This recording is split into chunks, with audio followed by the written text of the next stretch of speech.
Some years ago at church one day, a fella came up to me and said, "I've got a question to ask you." I said, "Sure." He said, "I know of a young man who is a great baseball fan. He has a terminal illness. He's like 22 years old. We don't want to give him an autographed baseball, an autographed bat. Can you think of anything that might be done for this young man?" I said, "Let me think about it."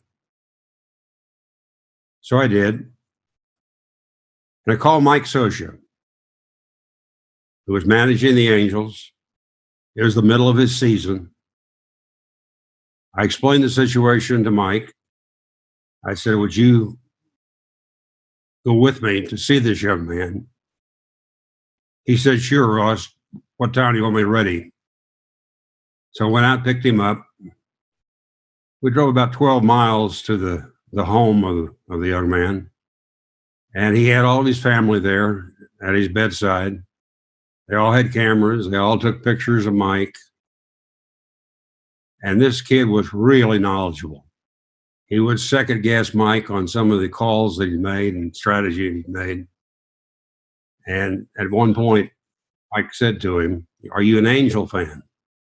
He said, "No, I'm a White Sox fan," which reminds me of your Lasorda story, since it was the other Chicago team.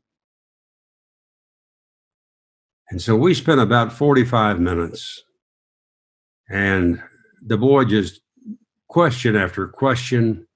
Mike was the usual patient, wonderful Mike Scioscia. And so we posed for pictures. We left, we got in the car. Mike said, "You know, Ross, I got more out of that than he did." We were told later by his family that after we left, the boy said to his mother, and he was so exhilarated by Scioscia's visit, he said, "Mom, will you take me to the beach?" Well, he'd not been out of bed for months. So she said, "Of course." So they took him to the beach. He enjoyed the day at the beach.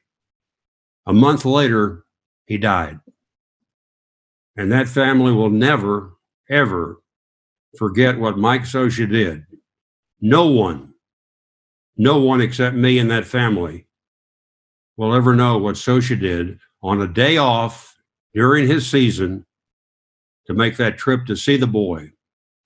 And it just says something about the character of Mike Scioscia.